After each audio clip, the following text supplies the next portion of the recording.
자, 만만치 않은 세상, 마음을 어루만지고 정신을 다듬어보는 시간입니다. 마인드온 시작하겠습니다. 자, 옆자리 누다심 심리학 칼럼니스트 함께 하십니다. 안녕하세요. 안녕하세요. 누구나 다가갈 수 있는 심리학을 꿈꾸는 사람 누다심입니다. 그렇습니다. 우리 누다심 선생님. 자, 오늘의 사연 먼저 만나보고 관련 이야기 한번 이어가도록 하겠습니다. 네. 20대 청년입니다. 저는 싫은 소리를 하지 않으려는 편이고 웬만하면 상대방이 상처받을까 봐 티를 내지 않으려고 해요. 그런데 이제 한계에 다다른 것 같습니다. 싫지만 웃으며 괜찮은 척, 또 모든 것을 상대방에게 맞춰주는 것, 이제는 하기가 싫어요. 가면을 쓰고 사는 것에 지쳤거든요. 그동안은 사람들이 저를 좋게 봐주길 바랬고 미움받을 용기가 없었는지도 모르겠어요. 하지만 결국 병드는 건 제 자신이고 맞춰줄수록 나를 좋아해주기는커녕 당연하게 생각하더라고요. 이런 관계를 끊고 혼자 사는 게 더 현명한 걸까요? 제 안에는 사람들에게 사랑받고 인정받고 싶은 욕구도 있다는 것을 알고 있어요. 어떻게 하면 내 자신을 지키면서 사람들에게 사랑받을 수 있을까요? 이게 당장 내 마음이 불편해도 네. 상대방에게 맞추고 그런 것들 다 끌어안으면서 살아오셨던 것 같아요. 이 뭔가 최근에 뭐 변화를 좀 원하는, 자존감을 좀 지키고 싶은 그런 움직임이 이제 이 안에서 꿈틀거리고 있는 것 같은데요. 네. 네. 사실 이런 사례를 가장 좀 단순하게 말하자면 네. 좀 자존감이 낮아서 이런 어떤 상황들이 생긴다라고 할 수 있습니다. 자, 그런데 사실 이 자존감이라는 용어가 예. 최근 심리학에서는 좀 찾아보기가 어렵습니다. 아, 그래요? 그 이유는 네. 자존감이라는 이 말 자체가 사실 좀 모호한 측면이 있거든요. 이제 하지만 그럼에도 오랫동안 심리학자들이 자존감을 연구를 했기 때문에 이 관점에서 보자면 이 사례는 좀 자존감이 낮아서 겪는 어려움들이 좀 전형적인 그런 사례라고 할 수 있습니다. 그렇군요. 자존감이 뭔지부터 좀 짚어봐야 될 것 같은데요. 심리학에서는 어떤 내용으로 통하나요? 심리학에서 가장 많이 사용하는 자존감의 정의는 로젠버그라는 심리학자가 만든 건데요. 이 로젠버그는 자존감을 자신의 가치, 자신의 가치에 대한 평가 이렇게 이야기를 합니다. 그래서 자존감이 높다는 거는 자기 자신을 가치 있는 사람으로 평가하고 자존감이 낮다는 거는 자신의 가치를 낮게 평가한다는 거죠. 그래서 자존감을 가지고 많은 연구들을 해봤을 때 자존감이 낮은 사람들은 우울이나 불안이 높고요. 네. 그리고 대인관계에서도 많은 어려움을 이야기하고 그리고 직장이나 학업 같은 자신의 수행에서도 좀 저조한 수행을 보이는 걸로 나타났습니다. 반대로 자존감이 높은 사람들은 이 정신 건강에 있어서도 네. 굉장히 좀 유리하고요. 그리고 실제로 자신의 삶에서도 대인관계 만족도도 높고 그리고 자신의 수행에서도 좋은 수행을 한다고 이렇게 연구 결과가 있습니다. 이 자존감이 뭐 외모가 뛰어나다거나 네. 요새 흔히 말하는 뭐 인싸 뭐 이런 성격을 갖고 있다고 해서 더 높다라고 볼 수는 없잖아요. 그렇죠. 네. 이 자존감은 좀 아까 말씀드린 타인의 평가와는 좀 별로 관련이 없습니다. 네. 그래서 자존감이 높은 사람은 남들이 뭐라 하건 남들이 좋아하건 싫어하건 별 영향을 받지 않아요. 네. 그래서 반대로 너무 자신의 외모나 인싸가 되려고 노력한다. 내가 좀 사람들과 어울리고 주류가 되려고 노력한다. 이런 사람들은 사실은 자존감이 낮은 사람일 수도 있습니다. 그렇군요. 그래서 진짜 자존감이 높은 사람들은 뭐 타인이 뭐라 하든 말든 난 내 길을 간다. 이런 게 좀 자존감이 높은 사람들의 특징이기도 하죠. 뭐 외모라든가 내 주변의 환경이라든가 그런 부분에 큰 영향을 받지 않을 수 있다는 그렇죠. 거군요. 그래서 딱 우리가 외모를 봤을 때 네. 이게 뭐 항상 그렇고 늘 그런 건 아니긴 하지만 너무 외모를 화려하게 꾸민다. 그건 사실은 자존감이 좀 낮은 그런 어떤 표현일 수도 있는 거예요. 왜냐하면 타인의 시선이나 이런 게 굉장히 중요한 사람들이 많이 신경을 꾸미니까요. 쓰는 거죠. 네네. 그거를. 맞습니다. 사연을 주신 분은 다른 이에게 맞춰주는 삶은 더 이상 살고 싶지 않다라고 네. 말씀을 하셨고요. 하지만 또 여전히 사랑을 받고 하고 싶어 그렇죠. 하세요. 뭔가 자존감을 지키면서 타인에게 사랑받는 방법에 대해서 좀 짚어봐야 될 것 같은데 그 전에 네. 사람들에게 좀 인기 있는 사람, 네네. 뭔가 좀 호감을, 네. 매력을 느끼게 하는 사람이 있잖아요. 그렇죠. 어떤 특징이 있는 걸까요? 근데 좀 기자님이 좀 그러시지 않나요? 좀 인기 좀 있으실 것 같은데. 아, 곤란하게 질문하지 마시고요. 저랑은 무관합니다. 네. 무관하고요. 어, 그런 그 사람들은 어떤 특징을 갖고 있는지 한번 여쭤보고 싶었거든요. 사실 뭐 외모가 특별히 뛰어나거나 네. 뭐 성격이 너무 좋거나 어떤 이런 외적인 조건이 없어도 사람들한테 인기 있는 사람들의 특징은요. 네. 자신의 색깔과 자신의 목소리를 낸다는 특징이 나의 있습니다. 색깔과 나의 목소리. 네. 그래서 사람이 딱 봤을 때 휘둘리는 사람 예. 혹은 줏대가 없는 사람 이런 사람들은 아무리 외적인 부분들이 괜찮아도 사실 인기가 없어요. 그래서 자신의 색깔을 드러내고 자신의 목소리를 내는 사람들 이런 사람들 상황에 맞게 자기를 드러내는 사람들은 좀 사람들한테 인기가 있고 인정을 받고 이런 특징이 있죠. 맞네요. 말씀 들어보니까 진짜 실제로 지금 뭐 취업을 준비하고 계시는 많은 친구들도 그렇고 내 색깔은 뭘까? 네, 내가 나만이 갖고 있는 그렇죠. 특징은 뭘까에 대해서 고민을 참 많이 하거든요. 네, 근데 말씀하신 것처럼 그것을 찾아가는 네, 그런 과정들은 없었던 거잖아요. 맞아요. 네. 그래서 자신의 색깔을 찾으시기 위해서 제가 음. 추천드리는 방법은 네. 두 가지입니다. 어, 첫 번째로는 시간적인 측면에서 음. 우리의 시간은 과거, 현재, 미래로 구분할 수 있잖아요. 예. 우리는 어디에 살고 있죠? 현재에 살고 있죠? 네네. 그런데 우리의 마음의 측면에서 보자면 네. 현재에 사는 사람들이 별로 없습니다. 음. 주로 어디를 사냐? 과거를 살아요. 어. 그래서 제가 지금 이 방송국에 있지만 만약에 제가 내가 아침에 우리 아이한테 그렇게 말했으면 안 되는데 내가 어제 아내랑 그런 얘기를 하지 말걸. 네. 내가 10년 전에 그 투자를 하면 안 됐었는데. 네네네. 그래서 우리의 몸은 현재에 있는데 마음이 과거에 있는 사람들이 많습니다. 그리고 또 어떤 사람들은 미래에 있어요. 나 나중에 뭐 먹고 살지? 나중에 병 걸리면 어떡하지?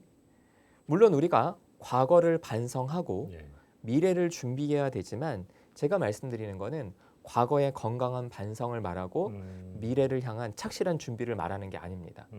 다시 말해서 과거를 반성해서 내가 현재에 참고할 게 없는 사람들도 네네. 늘 과거에 빠져 있는 사람들이 많아요. 그리고 또 미래를 위해서 내가 현실적인 준비를 하면 좋은데 예. 준비하지도 않으면서 계속 미래 걱정을 하는 사람들은 자기 색깔을 찾을 수가 없어요. 그래서 첫 번째로는 현재가 중요합니다. 두 가지 중에 두 번째는 네. 장소입니다. 저는 지금 기자님이랑 같이 여기 스튜디오 안에 있잖아요. 네. 그러면은 제가 이 장소에서 제 마음을 살펴봐야 돼요.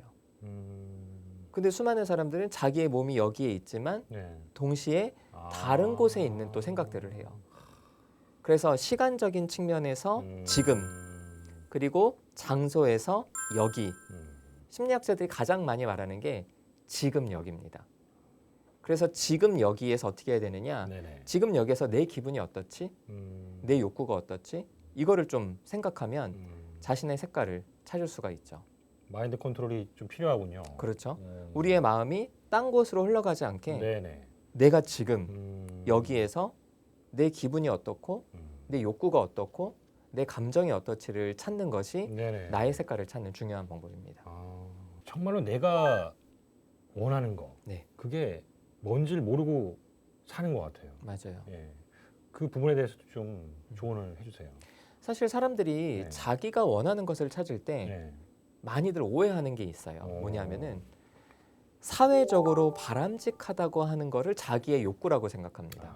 예를 들어서 학생들은 좋은 상급 학교에 진학하는 게 자신의 욕구라고 생각하고요. 또 많은 성인들은 돈을 많이 버는 것이 자신의 욕구라고 생각합니다. 네. 물론 내가 돈을 많이 벌면 좋고 내가 좋은 학교에 진학하면 좋겠죠. 그런데 자신의 색깔을 찾기 위해서는 그런 욕구보다도 지금 내 마음과 몸에서 일어나는 욕구에 집중하셔야 됩니다. 그러기 위해선 추천드리는 방법이 예. 신체 반응을 자각하는 겁니다. 신체 반응? 네. 그 신체 반응은 내가 인지할 수 있는 반응입니까? 아니면 모르게 지나칠 수도 있는 반응인가요? 우리가 보통 정신없이 살다 보면은 네. 대부분 모르고 지나칩니다. 뭐 가장 대표적으로 네. 만약에 제가 지금 방송을 하는데 꼬르륵 소리가 나요. 음. 그럼 제가 이걸 어떻게 해석해야 될까요? 허기지나? 허기지나? 배고프나? 음. 이거부터 시작하는 겁니다. 그렇죠. 아, 내가 배고픈 거 허기지나? 음. 그럼 빨리 방송이 끝나면 가서 좀 먹어야겠다. 네네네. 그리고 제가 만약에 눈꺼풀이 처져요. 음. 그럼 저는 이걸 어떻게 해석할까요? 피로감이 좀 쌓였나? 그렇죠. 어. 그러면 이따 가서 좀 자야겠다. 음. 내가 눈물이 흘러요. 내가 지금 슬프구나. 이런 가장 기본적인 신체 반응들이 인간에게 있어서 가장 중요한 욕구들입니다. 그래서 이 욕구들을 통해서 진짜 내가 어떤 감정을 느끼고 내가 지금 어떤 상태인지를 분명하게 아는 것이 내 색깔을 찾는 가장 중요한 연습이라고 할 수 있죠. 이런 말씀들이 뭐 누군가와 뭐 대화를 할 때도 적용이 될 수 있는 부분이. 그렇죠. 지금 이제 제가 기자님이랑 이렇게 대화를 하는데 네. 제가 이제 이제는 조금 방송이 편해졌는데 사실 초반에는 좀 긴장됐거든요. 예. 그럼 이제 그럴 때 제 신체 반응을 느끼고 그거를 기자님한테 방송 전이라도 기자님 뭐 저 좀 떨리는 것 같아요. 이렇게 제 욕구나 감정들을 솔직하게 이야기하는 거예요. 그래서 대화할 때는 자신의 감정과 욕구를 느낀 다음에 그것을 솔직하게 표현하는 거. 그 만약에 제가 기자님한테 기자님 저 좀 카메라가만 있으니까 떨리는 것 같아요. 이러면 기자님 제 얘기 들으시면 어떠세요? 좀 어떤 생각들이 드세요? 좀 더 잘 하실 수 있게 격려해드리고 싶죠. 그렇죠. 네. 그래서 사람들은요 감정에 있어서는 충분히 공감할 수 있습니다. 감정에 있어서 공감을 할 수 그렇죠. 있다. 만약에 어떤 정치적인 이슈나 논리적인 이슈나 이런 어떤 부분들에 있어서는요 난 너 이해 못해라고 계속 대립될 수 있잖아요. 그렇죠. 근데 제가 좀 긴장이 돼요라고 하면은 그렇지 선생님은 방송 뭐 많이 안 해보셨으면 긴장되실 수 있겠지라고 하면은 기자님이 그러실 수 있겠다. 그럼 내가 어떻게 좀 편안하게 좀 진행할 수 있도록 도와드릴까 이런 생각이 들잖아요. 그래서 관계 속에서는 자신의 감정과 욕구를 좀 용기 내서 솔직하게 표현하는 게 사실은 관계 속에서 자신의 욕구를 드러내는 중요한 방법이죠. 그렇게 풀어가는 거군요. 네. 그런데 이 내 감정에 너무 충실한 나머지 네. 나는 내 마음속의 이야기를 솔직하게 했는데 상대 입장에서는 그게 불편하거나 그렇죠. 약간 수위를 넘었다 이렇게 받아들일 수도 있잖아요. 그렇죠. 네. 사실은 그래서 이게 좀 맥락이 중요합니다. 음. 제가 만약에 개인적으로 제가 하는 일에서 좀 화가 나는 일이 있었어요. 그런데 그때 제가 방송 막 시작해야 되는데 네네. 촬영 시작했는데 기자님한테 기자님 있잖아요. 나 지금 매우 기분이 나빠요. 그러면은 기자님이 선생님 무슨 일이실까? 네네네. 제가 방송 우리 촬영 어떻게 하죠? 이 얘기를 하는 게 아니라 제가 전혀 상관없는 기자님이 알지도 못하는 막 이런 얘기를 하면서 막 화를 낸다 그러면 기자님 어떠실 것 같아요? 당황스럽죠. 네네네. 이거 뭐 어떻게 반응해줘야 될지 알지도 네네네. 못하겠고 그래서 이 상황에서 충분히 상대방이 이해할 수 있는 감정과 욕구인가 이것과 연관된 것과 네. 아니면 만약에 제가 그 얘기를 하고 싶다면 기자님한테 기자님 이따 촬영 끝나고 저랑 좀 시간 좀 내줄 수 있냐 내가 좀 힘든 일이 있는데 네네. 기자한테 한번 좀 여쭤보고 좀 의견을 듣고 싶다라고 해서 맥락을 만들어 주면 이따 끝나고 가서 커피 먹으면서 얘기했을 때 기자님이 선생님 그거는 뭐 이렇게 얘기하실 수 있겠다라고 네네. 해서 할 수 있는데 그런 배경과 맥락이 사실은 없으면 되게 당황스럽고 혹은 불쾌하고 이런 어떤 감정들을 충분히 느낄 수 있죠. 그렇겠네요. 그렇죠.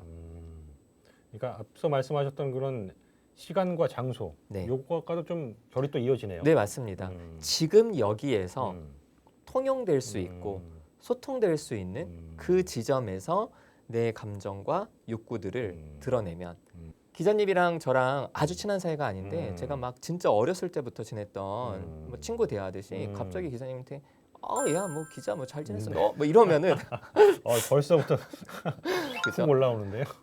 관계에서는 지켜야 될 거리와 선이 있는데 그 선을 너무 넘거나 거리를 갑자기 좁혀버리면 네네. 그건 또 불쾌하겠죠.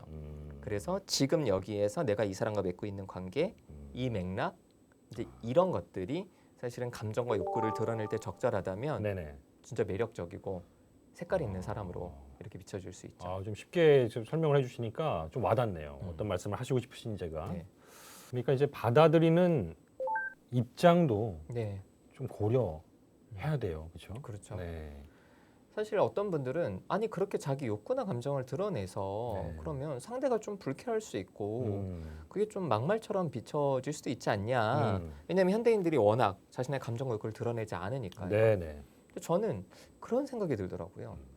왜 우리는 막말하면 안 되지? 아. 물론 막말을 해서 문제가 되는 상황들도 분명히 있죠. 그런데 너무 우리는 너무 조심해요. 그래서 저는 만약에 어떤 친구가 자기 너무 화난다. 그럼 제가 이제 상담할 때, 야 그렇게 화가 날 때는 그 화를 갑자기 표현하면 그 사람 너무 당황한다. 그러니까 네가 좀 먼저 맥락을 만들고 네. 이렇게 설명을 해라. 네. 근데 그 친구가 저한테 화를 내는 거예요. 내가 왜 그렇게 맞춰줘야 되냐?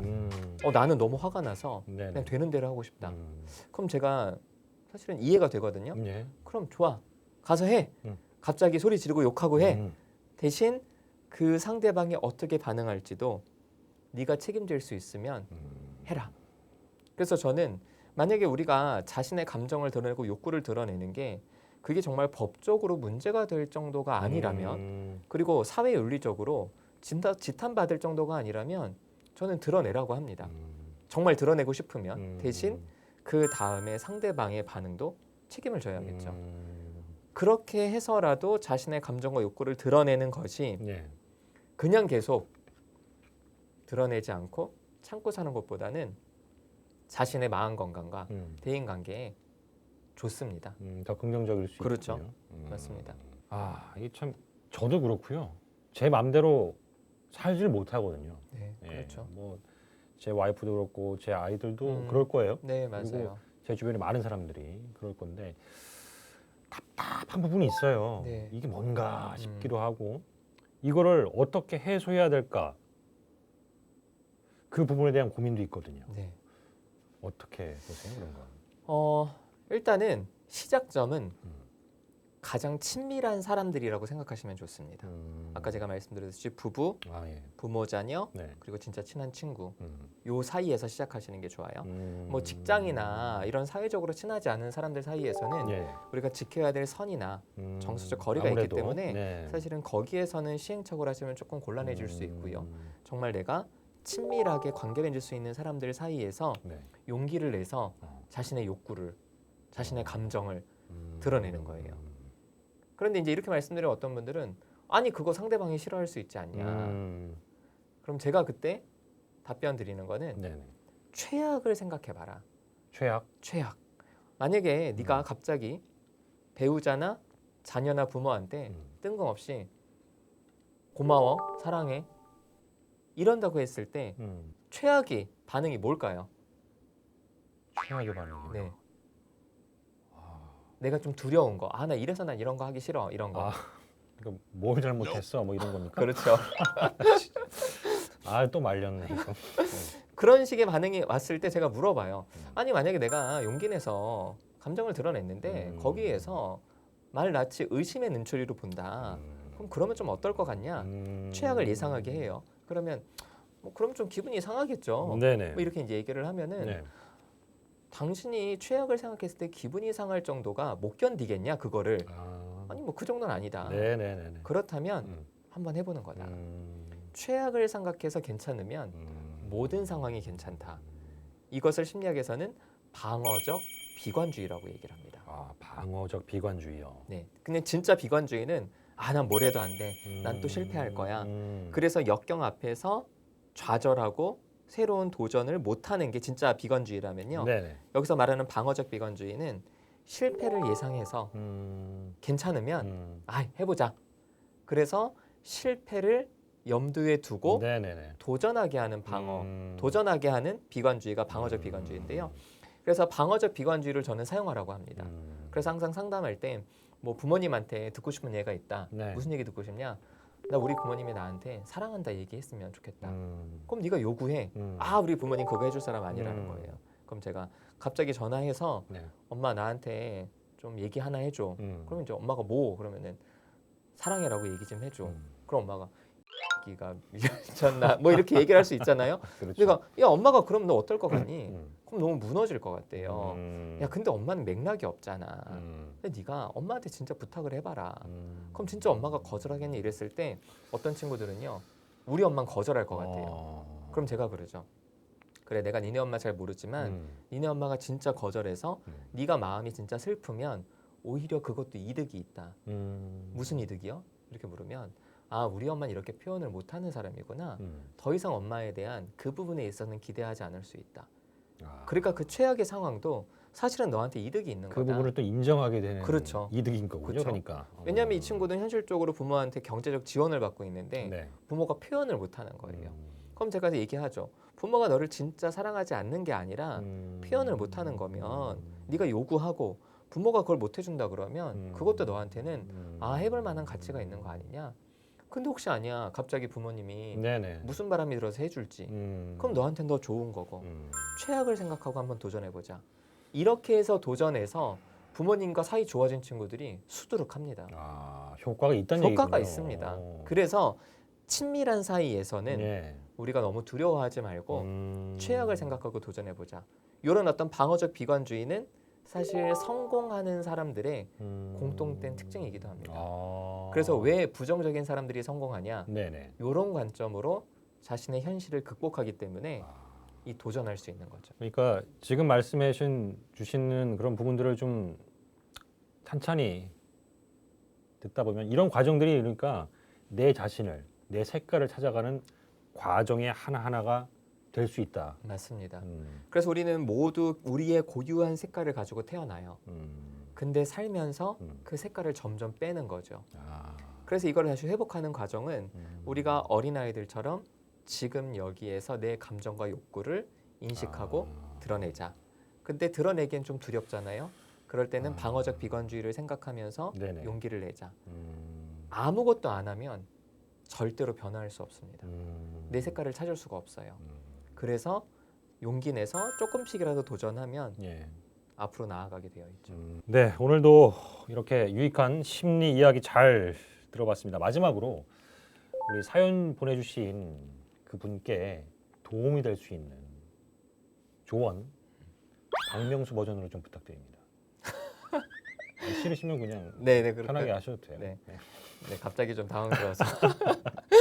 네. 자, 내가 어떤 욕구와 의도를 드러내지 않고 무슨 척을 하는 것, 나를 좀 사랑해 달라고 그렇지. 좋은 모습을 계속 보이는 거는 그 사람을 의도치 않게 속이는 거고 자기도 속이는 거니까 차라리 그걸 좀 내려놓으시고 좀 갈등이 생기더라도 자기 목소리 내는 연습을 하시는 거. 그래서 박명수 버전으로 정신 차려 임마. 아우. 네, 이렇게 하고 싶습니다. 하네 결국. 네. 아 좋습니다. 이 정신 차리라는 그 말 뜻이 어떤 뜻을 갖고 있는지 시청자 분, 또 사연 보내신 분도 네. 알고 계실 거예요. 네. 그 부분. 미움받을 용기란 책이 네.